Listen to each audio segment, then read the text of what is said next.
Kids, आज हम अपना चैप्टर 2 मैथ्स का स्टार्ट करेंगे, रैशनल नंबर्स। एकदम सिंपल भाषा में मैं आपको समझा देती हूँ कि रैशनल नंबर्स होता क्या है।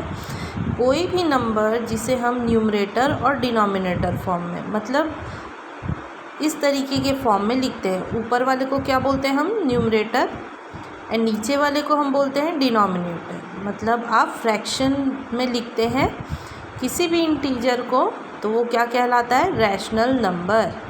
ओके, क्लियर हो गया? रैशनल नंबर क्या होता है? किसी भी नंबर को अगर हम न्यूमरेटर डिनोमिनेटर के फॉर्म में लिख रहे हैं तो it is called rational number. Now ये मैंने आपको नंबर्स के रूप में बताया है, लेकिन अगर हम इसको अल्फ़ाबेट्स में देखें, P/Q फॉर्म पे लिखते हैं तो it is called rational number. और ये कभी भी 0 के इक्वल नहीं होता है। Okay, not equal to 0। तो यहाँ पे नॉट इक्वल टू को में साइन कैसे करेंगे? इक्वल का साइन लगाएंगे और कट कर देंगे, मतलब नॉट इक्वल टू 0।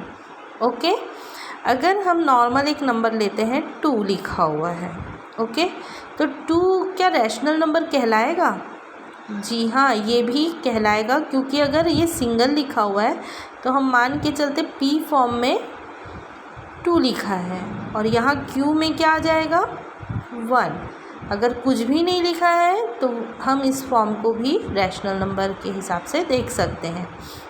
अब चलिए एक और एग्जांपल लेते हैं।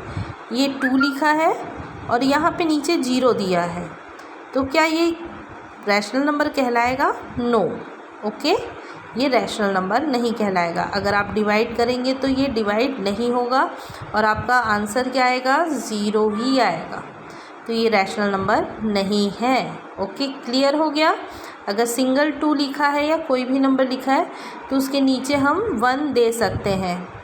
ओके, लेकिन अगर 2 के नीचे स्पष्ट तरीके से 0 लिखा है तो it is not a rational number, because rational number का जो मतलब P/Q का वैल्यू कभी भी 0 के इक्वल नहीं होता है। ये आपको क्लियर होना चाहिए। ओके, चलिए अब हम एक्सरसाइज 2.1 में देखते हैं। Find rational numbers from the following numbers. आपको क्या करना है? इसमें से रैशनल नंबर खोजने हैं, कौन से हैं कौन से नहीं हैं। तो 4/1 लिखा हुआ है तो it is a rational number. -3/7 it is also a rational number. -27 को भी मैंने बताया सिंगल नंबर लिखा होगा तो आपका मतलब क्या हुआ? नीचे 1 है, it is also a rational number. अब देखिए, मैंने आपको एक कंडीशन बताया था, अगर नीचे 0 दिया है तो it is not a rational number, ये रैशनल नंबर नहीं कहलाएगा। -3/-5 it is also a rational number. Clear? अब आपको यहाँ पे दिया है second question, convert the following numbers into rational number. आपको क्या करना है? इन नंबर्स को रैशनल नंबर पे कन्वर्ट करना है। तो सिर्फ आपको कुछ नहीं करना, आप पहला नंबर डाल के -38 लिखेंगे, देन इक्वल टू डालना, और इक्वल टू डालने के बाद क्या करोगे? 38 -38/1 डाल देना। It is your answer. Same यहाँ 17 लिखा है तो 17/1 इज़ योर आंसर। 0 है तो नहीं होगा, इट इज़, इसमें कुछ भी नहीं कर सकते आप। -100 लिखा है तो -100/1। ओके, 79/1। ओके, समझ में आ गया? 1 नंबर डालेंगे और इक्वल टू डाल के 1 नंबर डालने के बाद -38 लिखेंगे, देन इक्वल डाल के आप क्या लिखेंगे? -38/1 आंसर में। Okay, right 3 equivalent rational numbers for each of the following rational numbers. आपको यहाँ पे कुछ नंबर्स दिए गए हैं, आपको क्या बोल रहा है? आपको इसके इक्विवेलेंट कुछ रैशनल नंबर्स बनाने हैं, 3 इक्विवेलेंट रैशनल नंबर्स बनाने हैं। ओके, तो चलिए इसको देखते हैं कैसे बनाते हैं। अब यहाँ पे दिया है 1/5, योर फर्स्ट क्वेश्चन। ओके, अगर आपको ये पहला रैशनल नंबर हो गया और 3 और रैशनल नंबर्स आपको इस नंबर से बनाना है, तो कैसे बनाएंगे? तो सबसे पहले आपको ले लेना है, इस नंबर को क्या करना है? 2 से मल्टीप्लाई करना है। ओके, 2/2। जब भी हम 3 नए रैशनल नंबर्स बनाते हैं तो यहाँ पे क्या होता है कि आप same numerator and denominator same number से आप इसको मल्टीप्लाई करते हैं, तो आपको क्या मिल रहा है? नया नंबर 2/10। आप इसको काटोगे तो सेम आपको 1/5 मिलेगा। सेकेंड नंबर बनाने के लिए आपको क्या करना पड़ेगा? 1/5 × 3/3। ओके, तो सेम नंबर से हम फिर से मल्टीप्लाई करेंगे, तो 3 1 ज़ा 3, 3 5 ज़ा 15। फिर से अगर आप इसको कट करते हैं, 3 1 ज़ा 3, 3 5 ज़ा 15, आपको 1/5 ही मिलेगा। 1/5 थर्ड नंबर बनाने के लिए अब आप क्या करेंगे, 4/4। अगेन आप इसको कर लीजिए मल्टीप्लाई, 4 1 ज़ा 4, 4 5 ज़ा 20। क्लियर। तो ये आप इस तरीके से इसको 3 नए आपको रैशनल नंबर्स मिल गए, तो आपका आंसर क्या हो जाएगा, ये रफ में बनाइएगा। ओके, तो आप आंसर में डायरेक्ट लिख सकते हैं फिर 1/5, then 2/10, then 3/15, then 4/20 is your answer. Clear. आप हर नंबर को उसी प्रकार से 2/2, 3/3, 4/4 पे मल्टीप्लाई कर सकते हैं। क्लियर।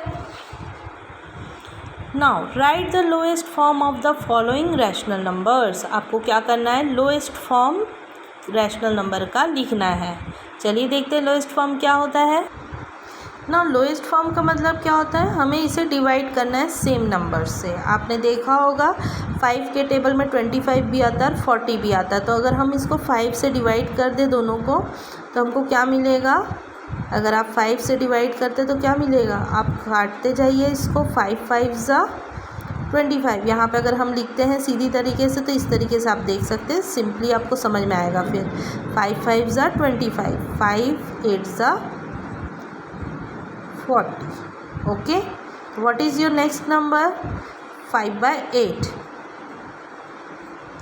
अब ये और किसी चीज़ से कट सकता है क्या, 5 और 8 और किसी के सेम टेबल पे आ सकता है। हमको जो भी चीज़ों से काटना रहता है इसको, वो क्या होता है, सेम नंबर से कटना चाहिए। ओके, क्लियर हो रहा है कि नहीं हो रहा है। 25 एंड 40 दिया है, 5 के टेबल में दोनों आता है। ओके, तो यहाँ पे अगर हम इसको 1 1 ले लेते हैं, तो आपका लास्ट में क्या बच रहा है, 5/8। This is the lowest form of 25/40। Clear. तो आपका लोएस्ट फॉर्म क्या होता है, उसको काटने के बाद आपको जितना मिलता है that is the lowest form. चलिए एक और समझ लेते हैं। अब यहाँ पे दिया है -16 एंड (36). -16/36 का मतलब क्या हो जाएगा, अब आप देखिए 16 और 36 किसके टेबल में आता है, तो आपका आता है 4 के टेबल में। 4 4 ज़ा 16 4 9 ज़ा 36। ओके, यहाँ पे ये कट गया और आपका क्या बचा लोएस्ट फॉर्म, -4/9। अब ये और कटेगा क्या, ये 2 के टेबल में आता है, 3 के सेम टेबल पे नहीं आता है, तो ये और नहीं कट पाएगा। Okay, this is your the lowest form of the rational number. Clear. तो बाकी सब आपको वैसे ही बनाना है।